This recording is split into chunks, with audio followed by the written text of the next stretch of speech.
तो आज हम पॉडकास्ट लेकर आए हैं फिर से हमारी व्यक्तित्व की धनी, हमारे ज्योतिष विद्या से कहना चाहिए 12 साल का उनका एक्सपीरियंस है और कुंडली की वो बहुत अच्छे से देखकर आपको रेमेडीज़ देती हैं, आपके उसमें जो भी दोष हैं वो बताती हैं। साथ ही ज्योतिष से रिलेटेड, वास्तु से रिलेटेड जितनी भी क्वेरीज हैं उनसे से रिलेटेड हमने जो उनका पॉडकास्ट किया था, तो बहुत सारे क्वेश्चंस आए हमारे व्यूअर्स के, जिनके लिए मैंने उन्हें फिर से आमंत्रित किया।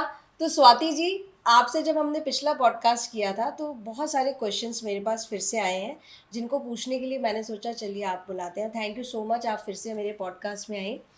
तो शुरू करें क्वेश्चंस का सिलसिला। श्योर। ओके। तो कुछ क्वेश्चंस ऐसे हैं जिसमें कि बहुत से लोगों ने बोला कि आपने उनके बच्चों के पढ़ाई का बताया कि कहाँ पे उनका स्थान होना चाहिए पढ़ने का, ये सब।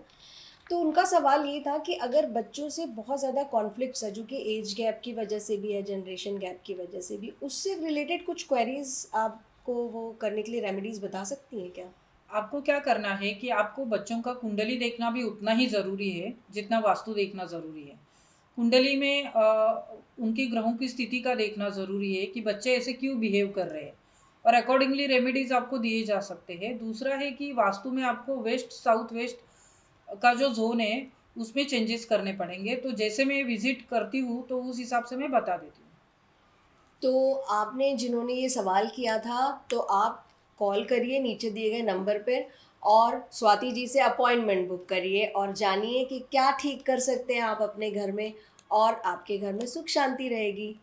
एक सवाल और था, बच्चों से रिलेटेड ही था कि बच्चों को ये आज इतने सारे उनको कहना चाहिए, वो है क्या कि क्या क्या वो कर सकते हैं, लेकिन अब जब बहुत सारी चीज़ें होती हैं तो एक पर्टिकुलर वे में कैसे जाना है, कि उन्हें क्या चूज़ करना है, कौन से फर्दर स्टडीज़ के लिए जाना है, बाहर जाना है या इंडिया में रह के करना है, या 12th के बाद क्या सब्जेक्ट्स लेने, ये क्लैरिटी ही नहीं है। उसके लिए भी कुछ उपाय हो सकते हैं? इसके लिए आपको वास्तु में भी उपाय सजेस्ट किया जा सकता है, जैसे कि घर का नॉर्थ ईस्ट जोन जो आइडिया थॉट्स जोन और माइंड का क्लैरिटी जोन से हम लोग मानते हैं। तो वहाँ का जोन बैलेंस होना बहुत ज़रूरी है।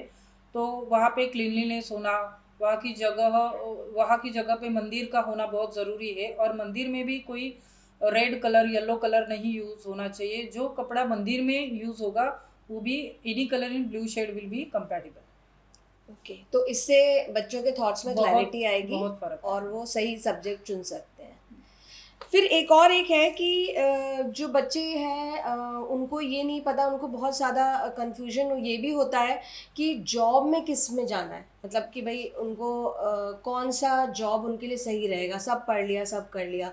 तो उससे भी रिलेटेड क्या कुछ बता सकते हैं आप? तो उसके लिए बच्चों की कुंडली में से 6th हाउस को देखना ज़रूरी है। वहाँ से जॉब के लिए कौन सी ग्रह की स्थिति दिखा रही है उसके अनुसार पता चल सकता है कि वो उनको कौन से जॉब के लिए जॉब जा के लिए जा सकता है। सकते हैं। जैसे कि मान लो कि कुंडली में मंगल स्थान मंगल षष्ठ स्थान में बैठा हुआ है, तो सर्जन या डॉक्टर होने के चांसेस बहुत ज़्यादा रहते हैं। अच्छा, तो वो मतलब उस तरह से जा उस तरह सकते से हैं।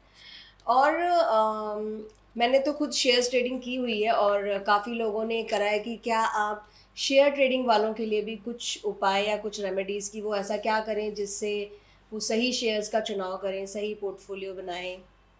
ये सबसे मेरा फेवरेट क्वेश्चन है, बिकॉज मैं खुद भी शेयर ट्रेडिंग करती हूँ और अरे मैं कुछ वाह! वास्तु के रूल्स उसके लिए फॉलो करती हूँ। ओके। जैसे कि आप क्या कर सकते हो शेयर ट्रेडिंग में आपको सक्सेस मिलने के लिए, आपका जो प्रॉफिट जोन है वेस्ट में 270 डिग्री, वहाँ पे आप एक बुल रख सकते हो जो शेयर मार्केट का बुल कहलाता है वो। ओह! ओके। दूसरी चीज़ है कि आप वहाँ पे शेयर ट्रेडिंग के रिलेटेड कुछ अच्छे जो जैसे कि शेयर्स का सेंसेक्स ऊपर जाता है वैसे टाइप के पिक्चर्स वहाँ पे रख सकते हो। ओके, तो उससे आपको वो मिलेगा।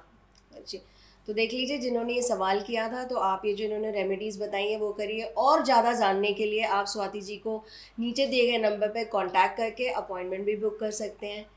एक सवाल और था मेरा कि मैं बचपन में देखा था पापा कुंडली बनाते थे, तो उसमें ऐसे यू नो स्लैंटिंग लाइंस और ऐसे बना के उसमें नंबर्स लिखे होते थे।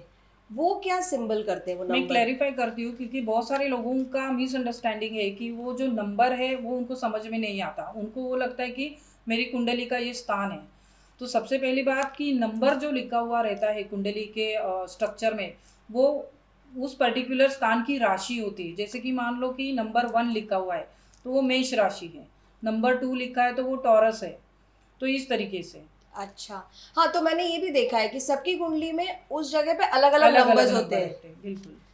तो तो आप थोड़ा सा और इसमें बताएंगे कि कौन से नंबर का राशि या क्या स्थिति ग्रहों की और उससे क्या दृष्टि से कुछ आप थोड़ा। दृष्टि का इफेक्ट होता है और युति का भी इफेक्ट होता है। तो जैसे कि कोई ग्रह अगर शुभ स्थिति में शुभ ग्रह के साथ बैठा है तो आपको वो शुभ फल देगा, अशुभ स्थिति में अशुभ ग्रह के साथ बैठा है तो आपको अशुभ फल मिलेगा। तो उस हिसाब से आपको रेमेडी का करना बहुत ज़रूरी है। तो फिर मतलब आप उसकी कुंडली लेकर आना आपके पास और ज़रूरी है उसका और पूरा डिटेल कुंडली एनालिसिस कराना ज़रूरी है। ज़रूरी है। तो आप अपनी कुंडली का डिटेल एनालिसिस करवा सकते हैं स्वाति जी से अपॉइंटमेंट बुक करके। मुझे एक चीज़ और जाननी थी कि जो हमारे नवग्रह होते हैं, 9 ग्रह होते हैं, उनके बारे में पिछले हमारे पॉडकास्ट में हमने सूर्य, चंद्र का के बारे में जाना था। तो बाकी ग्रह जो हैं उनके बारे में आप थोड़ा-सा हमको बताएँगे कि किस तरह से वो काम करते हैं और उनके लिए क्या उपाय हो सकते हैं? पक्का। आपको क्या करना, आपके जैसे कि मान लो कि मंगल मंगल ये कमांडर है, कमांडर जो सेनापति का कार्य करता है। तो जिसकी कुंडली में मंगल ग्रह स्ट्रांग होता है तो वो व्यक्ति में उसका व्यक्तिमत्व बहुत अलग तरीके से होता है। वो बहुत शूर हो सकता है, पराक्रमी हो सकता है, इस तरीके से। तो मतलब वो काफ़ी स्ट्रॉन्ग पर्सनालिटी वाले जो होते हैं अगर उनका मंगल ग्रह शुभ तेज है स्थिति। शुभ स्थिति में तो। और फिर बुध आएगा इसके बाद तो। बुध थोड़ा सा आप बोल सकते हैं कि वो प्रिंस है, कुमार ग्रह है, थोड़ा अल्लड़ वृत्ति हो सकती है, इमैच्योर डिसीजन लेने में। अगर वो शुभ ग्रह की स्थिति में आता है तो शुभ ग्रह की युति में वो शुभ फल देना चालू करता है। और क्योंकि उसको खुद का डिसीजन मेकिंग नहीं है, जिस ग्रह के साथ आता है उस ग्रह के अनुसार वो इफेक्ट देना चालू करता है। अच्छा, तो कई लोग ऐसे देखे हैं कि वो काफ़ी इमेच्योर्ड होते हैं तो उनका बुध ग्रह यानी स्ट्रॉन्ग है इसलिए। सही। इमैच्योर्ड है तो फिर बुध ग्रह की स्थिति थोड़ी सही कमजोर नहीं है, है, सही अच्छा नहीं है। कमज़ोर है, ओके ओके। ठीक है, फिर गुरु ग्रह गुरु ग्रह वो उत्तम बोलते हैं हम लोग कि नॉलेज प्राप्ति का ग्रह है, एजुकेशन, टीचर। तो जिसकी कुंडली में गुरु की दशा जो है वो अच्छे तरीके से चल रही है तो उसको एजुकेशन में ऑब्स्टिकल्स नहीं आते, सक्सेस मिलता है। अच्छा, और फिर आता है अपना शुक्र ग्रह। हम्म। तो शुक्र ग्रह मिनिस्टर का रोल प्ले करता है कुंडली में। तो शुक्र से जैसे कि आपको रिलेशनशिप कैसे है, लव, मनी, ये लग्जरी लाइफ, ये सारी लाइफस्टाइल की अलग अलग स्थिति, ये सारी शुक्र ग्रह से पता चलती है। तो उसका भी डिटेल एनालिसिस होना बहुत ज़रूरी है। तो मतलब शुक्र ग्रह अच्छा है तो ये सब अच्छा ये रहेगा। सब चीज़ें और अपने आप अगर मिलते जाएगी। ये सब चीज़ें कमज़ोर हैं तो तो आप शुक्र स्वाति ग्रह जी को कुंडली दिखाइए और उसके उपाय जानिए। फिर आता है हमारा शनि। शनि से लोग काफ़ी डरते हैं, मैंने देखा है, तो क्या ऐसा है, डरना चाहिए? शनि से बिल्कुल ही डरना नहीं चाहिए क्योंकि शनि न्यायाधीश है।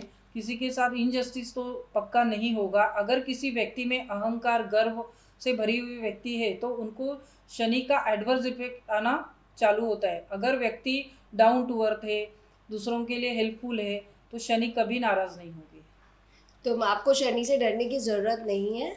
आपको कांटेक्ट करना है स्वाति जी को, वो आपको बताएंगी कि आपकी कुंडली में क्या ऐसी चीज़ें हैं जिनको आप बेहतर कर सकते हैं। और बहुत ही मैंने देखा है स्वाति जी ऐसे उपाय बताती हैं जो हम आराम से कर सकते हैं। सो नीचे दिए गए नंबर पे कॉल कीजिए और स्वाति जी को कांटेक्ट कीजिए।